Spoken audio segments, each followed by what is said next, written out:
Bom, terminamos o vídeo anterior diante de uma suposta contradição.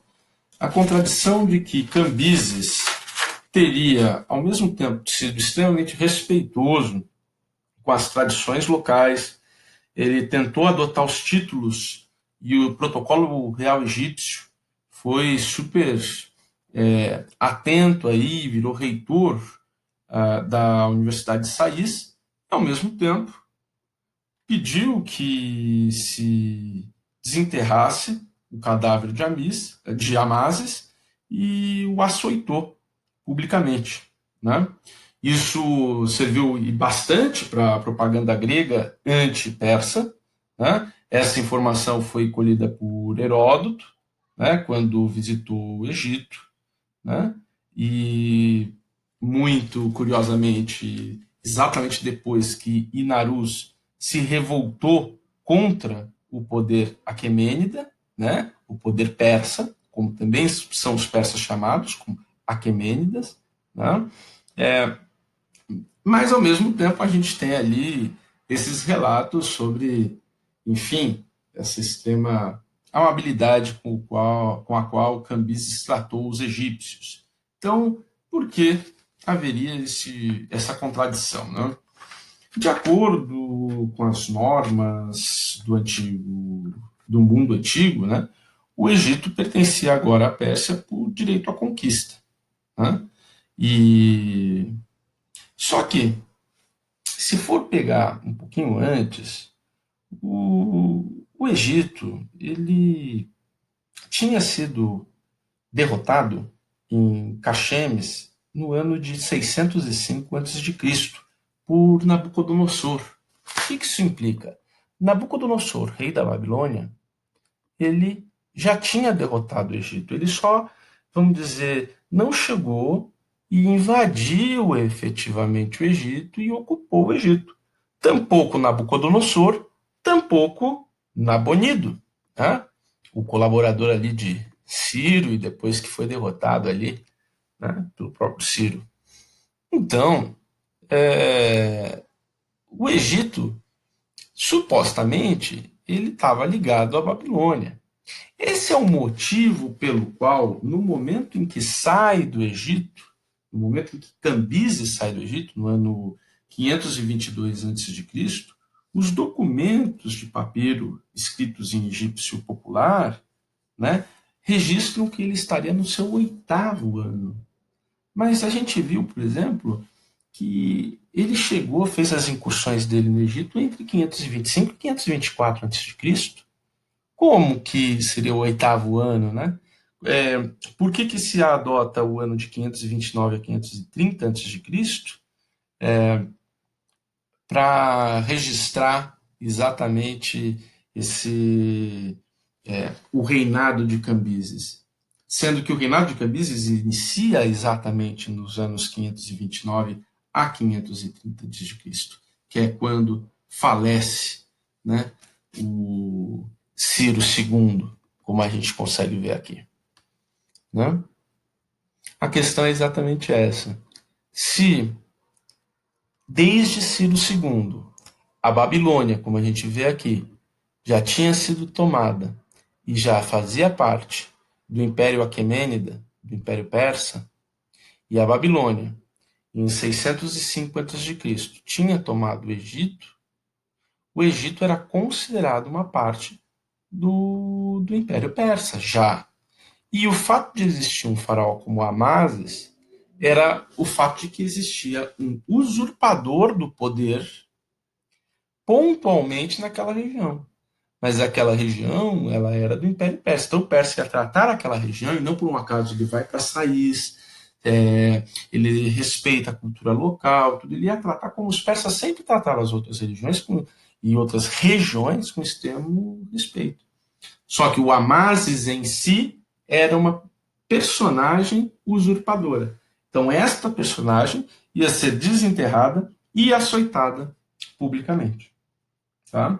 Então, a 522 a.C., o Cambises sai do Egito, né, e retorna aí para o território persa, digamos, não que o Egito não fosse mais agora território persa, mas território persa oriental, território persa é, da Ásia, né? Só que logo na sequência ele morre e sobe no poder um usurpador do poder. Veja que curioso. Dario I, que é um dos grandes reis da Pérsia, a quem é associada uma consolidação da administração persa, inclusive, né? Dario I, ele chega ao poder por meio de uma usurpação deste mesmo poder. Tá? Antes de chegar propriamente a esse governo do Dario I, cabe levantar aqui algumas das considerações que Mário Liverani, um importante historiador de história antiga, faz a respeito do Império Persa, tá?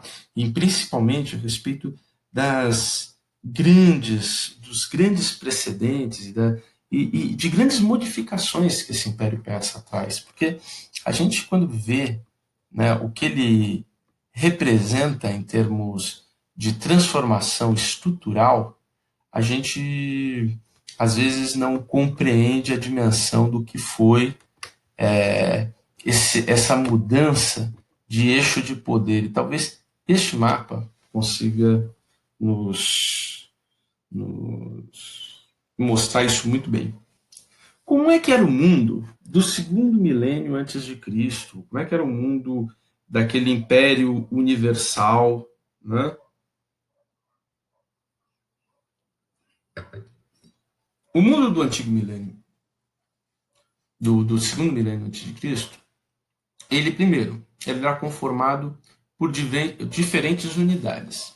Você tinha o Egito, você tinha os hititas, você tinha a Babilônia, os assírios, né? O Mani, né? O reino do Mani. Você tinha os elamitas, realmente também reconhecidos como tais. Então, você tinha diferentes impérios, bastante, né? O Império de Susa, o Império da Babilônia, o Império de Nínive, Assur, né? O Império aí do Mani e o Império do Hat e o Egito, né? Que tem duas capitais.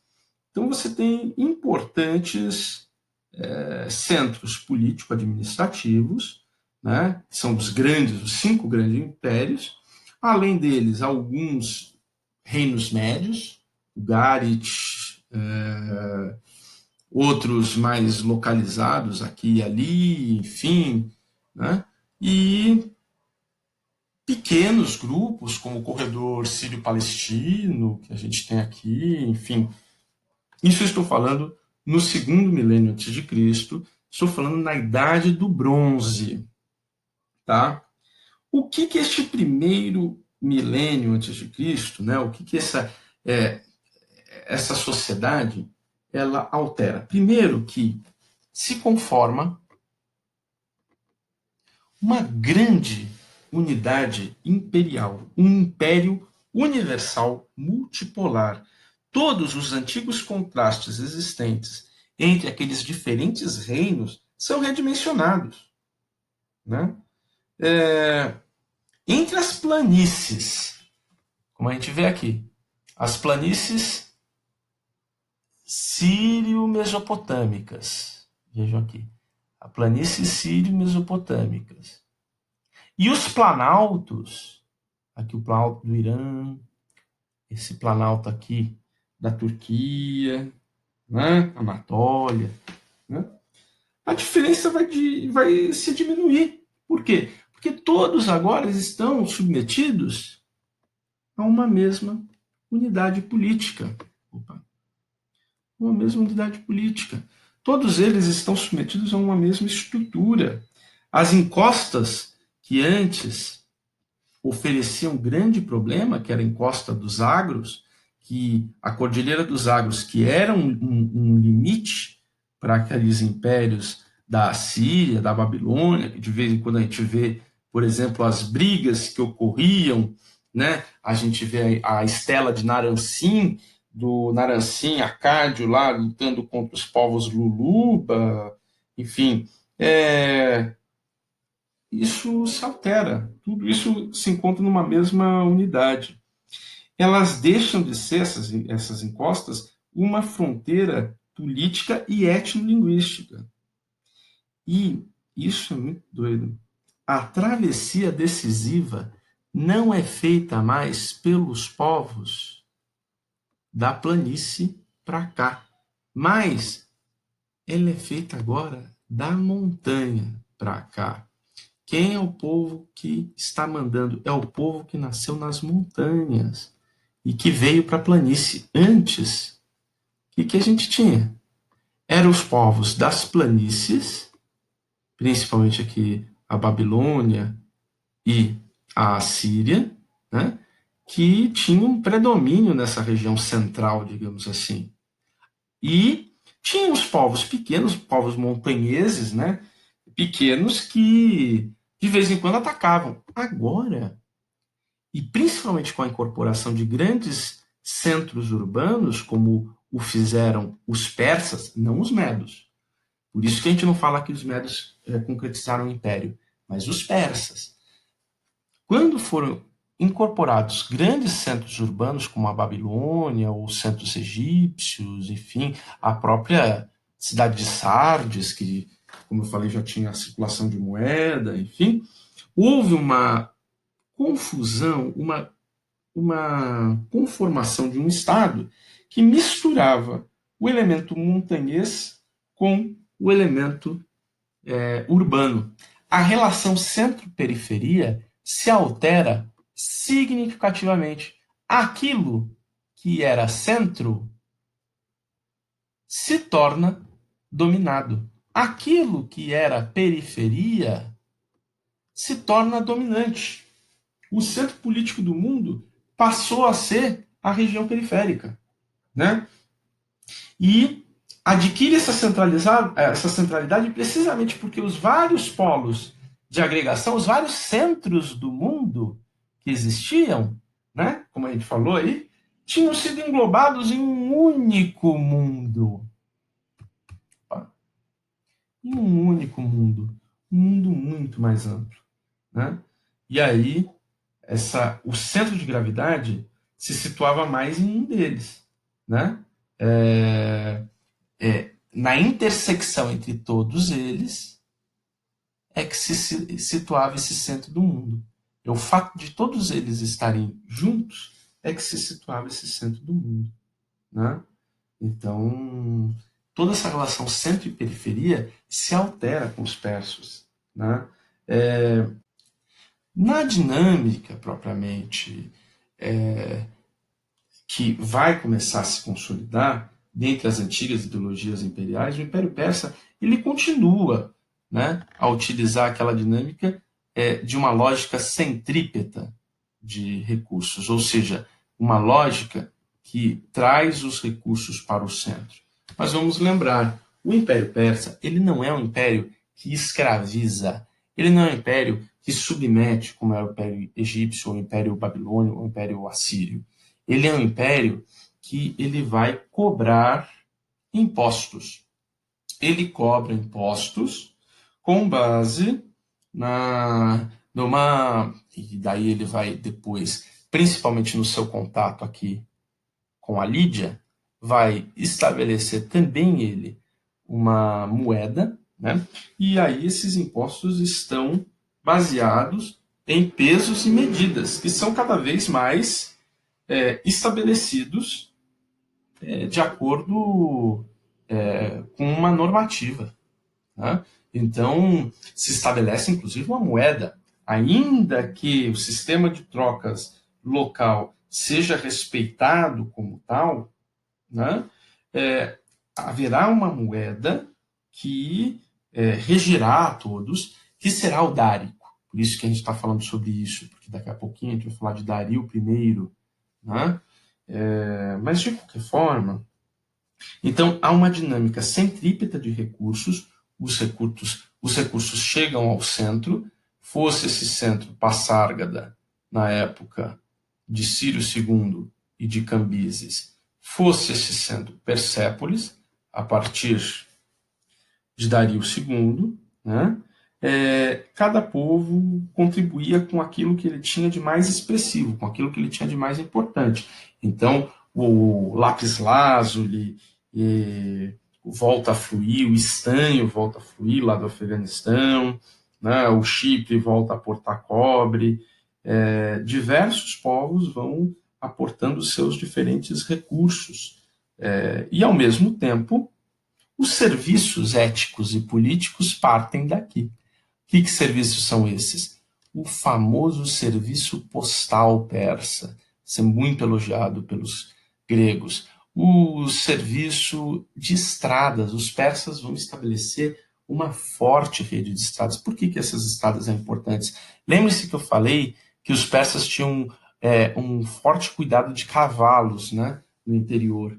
Então, por causa dessa questão dos cavalos, os persas eles têm que desenvolver estradas. Imagine, principalmente em regiões que a chuva era mais intensa, quando chovia, como era difícil a travessia. Quando você tem uma estrutura de estradas bem consolidada, você consegue fazer essa travessia de uma maneira mais constante e de uma maneira mais estabelecida, né? Então, digamos, se por um lado o Ciro, mais que fosse persa, estava mais ligado a uma lógica da média, né, dos Medas, né, e do apoio dos Medas. Vamos lembrar que o Ciro II ele vai ser ali ainda o neto do Astiages e tudo. Por mais que o Ciro ainda tivesse dentro de uma lógica muito mais meda, né, muito mais dentro da questão meda, né, o Dario II ele vai ficar numa lógica muito mais diferente. A gente vai ver que com Dario II há uma quebra nesse império, e este império vai cada vez mais querer se definir como um império persa, e com isso definir-se como diferente dos medos, né? E em que sentido diferente dos medos? Por exemplo, enquanto o Ciro ele tinha uma perspectiva muito mais voltada à preservação das autonomias locais, o Dario II ele tinha uma perspectiva mais centralizadora e mais sistemática, né? Então, por exemplo, aqui não há apenas uma capital nesse império. Você tinha que a capital era aonde estava o rei. E, como a gente viu, volta e meia o rei mudava de localidade. Houve momentos, por exemplo, que Ciro II passou ali de Passárgada e ficou em Ecbatana, né? E daí ele foi conquistando, ele ficou aqui nessas regiões assírias e teve que conquistar Aquisardes, né? Mas seu filho, Cambises, por exemplo, começa o reino na Babilônia. E uma das primeiras coisas que o pai faz para garantir a legitimidade vai ser com que o Cambises faça a sua referência a Marduk, né? E Cambises depois vai para o Egito e fica um bom tempo no Egito. Ele não precisa voltar aqui para Passárgada e garantir. Não existe essa concepção de uma capital. Então, este é um império que tem várias capitais. Susa, Passárgada, Babilônia, né? No caso egípcio, você pode ficar em Sais, Mênfis, Tebas, enfim, né? Mas é mais provável que o rei e seu harém ficassem mais tempo em Susa. Na verdade, havia uma alternância, né? Havia as regiões de verão, Ecbatana e Persépolis, a partir de Dario II, e havia as residências de inverno, Susa e Babilônia, né? Então, havia uma utilização alternada dessas residências de maneira geral, né? Mas Susa era dotada de uma estrutura administrativa maior. Vamos lembrar que grande parte que os persas eles vão adotar muita coisa aí do Império Elamita, né? Ou do Império não, mas do Reino Elamita, né? Então, eles vão tirar muitos elementos dos Elamitas.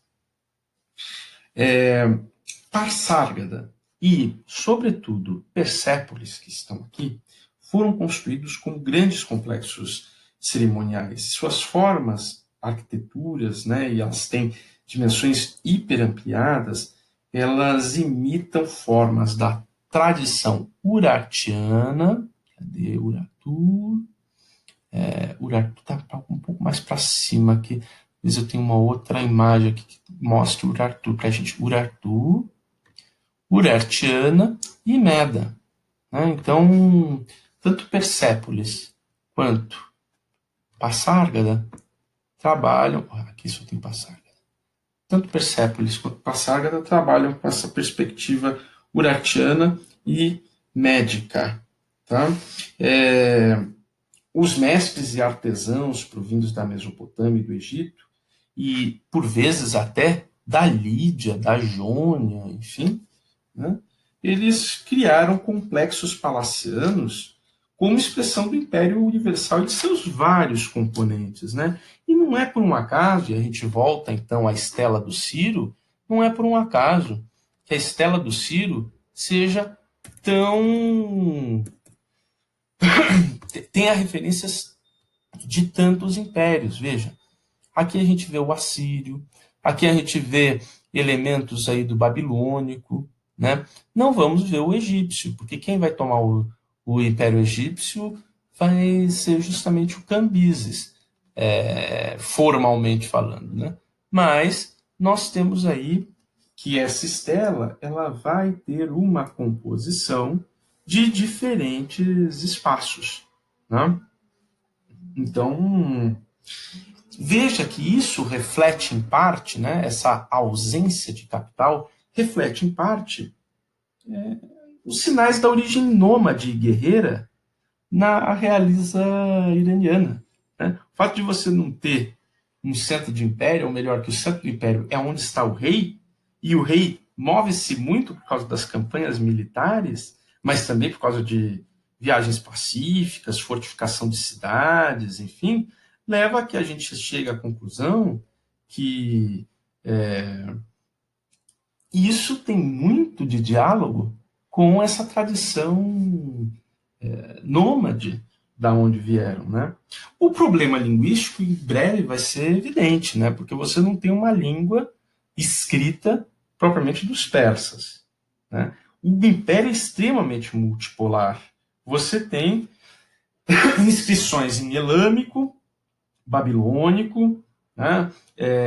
Você tem o aramaico, o egípcio, você tem um ensaio ali de alguma coisa que pode se chamar de persa, né? Mas esse persa foi acrescentado apenas com o Dario, né? O Ciro nunca utilizou. Então o Dario é que enfatiza muito esse elemento propriamente persa, né? A língua administrativa continuava sendo o babilônio, né? O babilônio na Babilônia, o egípcio no Egito. Então cada região tinha a sua língua propriamente, né? O persa ele vai se difundir sobretudo na região dos planaltos armênio, anatólico, enfim, né? Mas naquelas regiões em que existiam grandes espaços, grandes impérios, ele acaba não entrando tanto, né? E o Dario ele vai ser o responsável, por exemplo, pela organização do império em sartrápias. Se vocês conseguirem ver, vocês verão aqui essas pequenas letrinhas. Ele estabelece aí 20 sartrápias, nas quais estariam aí, aqui a 20ª, dividido esse império. Né? Então, o Império Império Persa, estaria dividido em 20 satrápias. Né? Cada uma delas teria ali uma autonomia administrativa, mas todas elas remeteriam a Persépolis, né? Que é a cidade aí que é estabelecida por Dario como a cidade referência. Né? O Egito e a Babilônia, uma alta concentração de população, de riqueza, são duas sartrápias, né? Vejam. E aí, enfim, uma prática anterior que varia de região para região, de estado para estado, enfim, eles vão estabelecer um sistema tributário rígido e muito bem articulado que vai passar pela oferta de presentes, né, com caráter mais ou menos cerimonial, né, e até mesmo a reserva de recursos estratégicos. Tá? Quem é que não precisa? A própria Pérsia, que ela é o centro do espaço. Né? Ali não há, propriamente, como a gente está vendo, a divisão da satrápia. A Pérsia é o centro em si. Né? Mas o tributo, por exemplo, é calculado em peso de prata, que é utilizado em grande parte do império como elemento de cálculo de valor. Né? A unificação fiscal do império ela envolve a unificação dos sistemas de pesos e das relações de valor. E o auge dessa unificação se dá com a difusão da moeda, que passa a existir no momento do contato com a Lídia e com a Jônia. Né? Essa moeda vai ser conhecida como Caramba, vou chegar a moeda em algum momento. Cadê a moeda? O dárico. Esta é a moeda, né? Ela surge mais por uma necessidade administrativa por causa do que por uma questão comercial, né? Pagamento de taxa e tributo, retribuição a mercenários, mas ela não é utilizada amplamente em âmbito comercial. Ela é utilizada apenas nesse âmbito de tributação, né? E nesse âmbito de pagamento mercenário. Com o tempo, as cunhagens reais, enfim, elas vão também se somar a espaços de moedas usadas localmente para uso comercial. Mas num primeiro momento a moeda ela é unicamente com esse efeito e comercialmente se fazia a troca, né, de materiais. Né? A unificação administrativa, tributária, linguística e monetária também teve um correlato na sua unificação material, de construção e transportes. Né? Houve a construção de palácios, espaços como jardins, né? Nas regiões urbanas mais antigas, ficou preocupado, por exemplo, uma persificação em cidades como Sidom e Sardes, né? E aí se realizaram as construções já existentes na cidade, né? A maior parte da infraestrutura viária já existia antes do Dario, mas aí, a partir do Dario, se aperfeiçoam as redes de estradas. Né? Então, essa estrada aqui de Sardes a Susa é considerada uma das estradas mais importantes. Essas estradas, que essa aqui vai ser chamada a estrada real, elas vão ter essa importância, mas uma importância principalmente de cunho, já falei, comercial. O sistema postal ele é fundamental aqui, mas o sistema militar ele também vai se valer muito disso, porque para os seus cavalos irem de um lugar para outro, é fundamental que você tenha um sistema de estradas muito importante. Lembre-se que os persas têm uma dimensão, sobretudo, territorialista. Quem é que muda um pouquinho isso? Apesar de a gente olhar ele como um rei meio mais fraco, como um rei que não dura muito, como um rei que não tem a sombra do poderio do pai e tampouco a sombra do poderio do sucessor, Cambises. Porque veja, Ciro II, que era o pai, ele tem uma dominação, né? Ele parte aí de Passárgada, toma aí a Ecbátana, depois vai para Sardes e aí toma, por fim, Babilônia. Né? Isso é o que faz Ciro II. Né? Cambises, ele toma o Egito, mas tomar o Egito não é meramente tomar o Egito. Tomar o Egito é trazer uma nova dimensão para os persas, que é uma dimensão que os persas, mesmo na época do Dario, vão ter muito pouca, mas que eles já vão começar a ter, que é a dimensão o quê? Marítima. Não por um acaso é a partir do Dario que começa um conflito que os persas vão estabelecer com os gregos, né? Então, esse é o elemento central, né? A partir do Cambises, há este elemento marítimo que entra propriamente para a perspectiva persa, né? Então, enfim, a tradição clássica, né, tende a considerar que a formação política de Ciachares e de Astíages, elas foram um modelo maior ali para o Ciro II, né? Essa hegemonia meda que teve aí pouca duração, enfim, ela vai ser aí bastante influente para o Ciro II, depois para o Cambises, enfim, né? Então, essa ideologia real dos medos, ela não pode ter se distanciado muito daqueles ideais gentílicos, guerreiros, enfim, daqueles ideais que eles tinham antes, né, do Oriente Próximo, tudo. Mas o quadro da realeza aquemênida, ele, ele pode ser considerado em dois fatores, um ligado ao Ciro e um outro ligado ao Dario, né, Dario II aqui, né? Então, Ciro e Dario são duas personagens contrapostas.